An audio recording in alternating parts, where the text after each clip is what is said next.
25 जून 1975 संवैधानिक राष्ट्रीय आपातकाल देश की ऐसी अमिट घटना है जिसे इतिहास में हमेशा याद रखा जाएगा। हालांकि आपातकाल घोषित कराने वाली तत्कालीन प्रधानमंत्री इंदिरा गांधी पर बड़े बड़े सवालिया निशान लगाए जाते रहे हैं, लेकिन आपातकाल घोषित करने के पीछे वजह क्या थी, यह आज हम इस खास रिपोर्ट में आपको बताएंगे।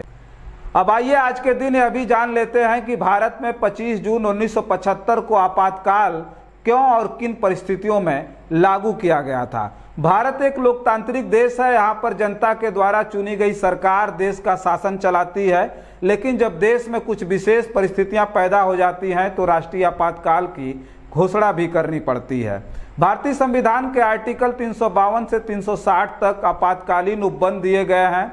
आपातकालीन स्थिति में केंद्र सरकार सर्वशक्तिमान हो जाता है और सभी राज्य केंद्र सरकार के पूर्ण नियंत्रण में आ जाते हैं। भारतीय संविधान के अनुच्छेद 352 में राष्ट्रीय आपातकाल का प्रावधान है। राष्ट्रीय आपातकाल उस स्थिति में लगाया जाता है जब पूरे देश को या किसी भाग की सुरक्षा को युद्ध अथवा बाह्य आक्रमण अथवा सशक्त विद्रोह के कारण खतरा उत्पन्न हो जाता है। भारत में पहला राष्ट्रीय आपातकाल इंदिरा गांधी की सरकार ने 25 जून 1975 को घोषित किया था और यह 21 महीनों तक चला था। आज हम आपको इस खबर के माध्यम से आपातकाल के बारे में बताएंगे, साथ ही विस्तार से यह भी जानेंगे कि किन परिस्थितियों में आपातकाल लगाया गया था। इंदिरा गांधी द्वारा 1969 में 14 बैंकों का राष्ट्रीयकरण करने से भारत के बैंकों पर अमीर घरानों का कब्जा खत्म होने और प्रीवी पर्स यानी राज परिवारों को मिलने वाले भत्ते खत्म करने जैसे फैसलों से इंदिरा गांधी की इमेज गरीबों के मसीहा के रूप में बन गई थी। अपने सलाहकार और हिंदी के प्रसिद्ध कवि श्रीकांत वर्मा द्वारा दिए गए गरीबी हटाओ के नारे ने देश में इंदिरा गांधी की छवि गरीबों के मसीहा के रूप में पक्की की थी। अब लोगों को लग रहा था कि सिर्फ इंदिरा ही गरीबों के लिए लड़ रही हैं। यही कारण है कि जब मार्च 1971 में देश में आम चुनाव हुए तो कांग्रेस पार्टी को जबरदस्त जीत मिली थी।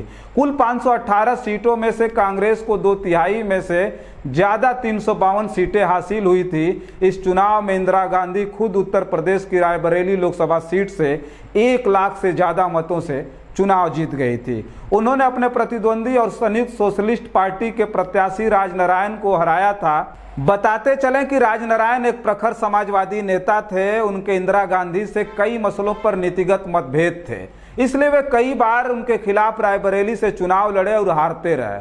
वर्ष 1971 में भी उन्हें हार का सामना करना पड़ा था, लेकिन उन्होंने इंदिरा गांधी की इस जीत को इलाहाबाद हाई कोर्ट में चुनौती दी और यहीं से शुरू होता है देश में राजनीतिक उथल पुथल का दौर। राजनारायण के कोर्ट में प्रसिद्ध वकील शांति भूषण थे। हाई कोर्ट में दायर अपनी याचिका में राजनारायण ने इंदिरा गांधी पर सरकारी मशीनरी और संसाधनों के दुरुपयोग और भ्रष्टाचार का आरोप लगाया था। यह मामला राजनारायण बनाम उत्तर प्रदेश के नाम से जाना जाता है।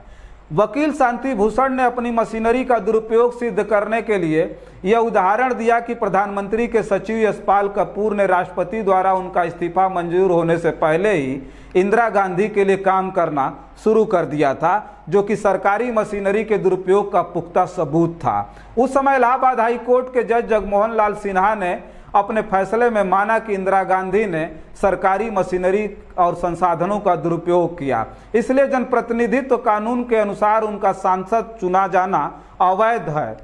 अदालत ने अगले 6 साल तक उनके कोई भी चुनाव लड़ने पर रोक लगा दी। ऐसी स्थिति में इंदिरा गांधी के पास राज्यसभा में जाने का रास्ता भी नहीं बचा था। अब उनके पास प्रधानमंत्री पद छोड़ने के सिवा कोई दूसरा रास्ता नहीं था। हालांकि अदालत ने कांग्रेस पार्टी को थोड़ी राहत देते हुए नई व्यवस्था अर्थात नया प्रधानमंत्री बनाने के लिए 3 हफ्तों का वक्त दे दिया था। ज्ञातव्य है कि उस समय देश में इंडिया इज इंडिया का माहौल बना था। ऐसे माहौल में इंदिरा गांधी के होते हुए किसी और को प्रधानमंत्री कैसे बनाया जा सकता था।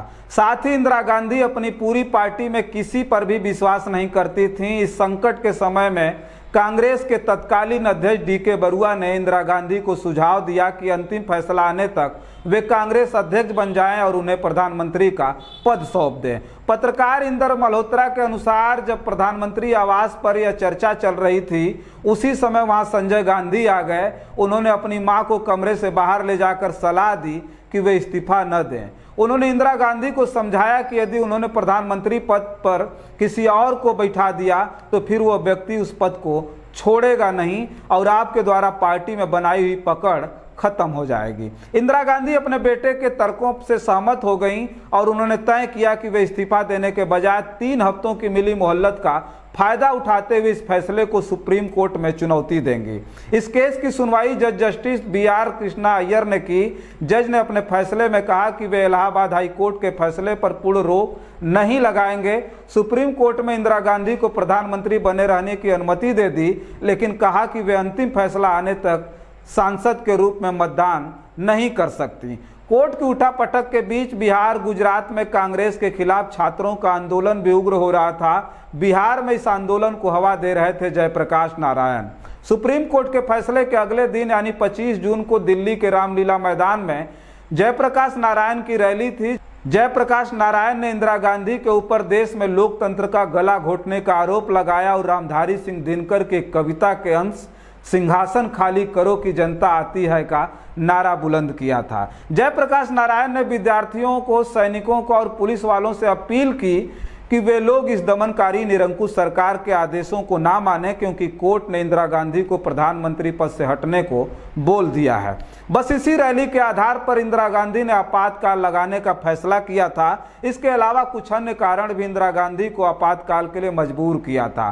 पहला, इंदिरा गांधी के खिलाफ पूरे देश में जन आक्रोश बढ़ रहा था। उसमें छात्र और संपूर्ण विपक्ष एक हो गए थे। दूसरा, कोर्ट के आदेश ने इंदिरा गांधी की हालत को पंगु बना दिया था, क्योंकि इंदिरा गांधी अब संसद में वोट भी नहीं डाल सकती थीं और उनको पार्टी के किसी नेता पर भरोसा भी नहीं था।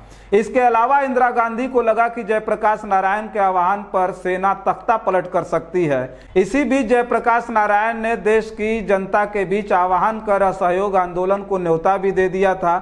इन हालातों में इंदिरा गांधी को आपातकाल लगाने का सबसे बड़ा बहाना जयप्रकाश नारायण द्वारा बुलाया गया असहयोग आंदोलन था। इसी आधार पर इंदिरा गांधी ने 25 जून 1975 की सुबह राष्ट्र के नाम अपने संदेश में कहा कि जिस तरह का माहौल सेना, पुलिस और अधिकारियों में भड़काना देश में एक व्यक्ति अर्थात जयप्रकाश नारायण के द्वारा बनाया गया है, उसमें यह जरूरी हो गया है कि देश में आपातकाल लगाया जाए ताकि देश की एकता और अखंडता की रक्षा की जा सके। इस प्रकार देश में पहला राष्ट्रीय आपातकाल 25 जून 1975 में लागू किया गया था, जो कि 21 महीने अर्थात 21 मार्च 1977 तक चला था। उस समय देश के राष्ट्रपति फखरुद्दीन अली अहमद थे। इस तरह इंदिरा गांधी द्वारा देश में लगाया गया आपातकाल भारत के राजनीतिक इतिहास की एक अमिट घटना बन गई। उम्मीद है कि अब आप ठीक से समझ गए होंगे कि देश में आपातकाल कब और क्यों लगाया गया था।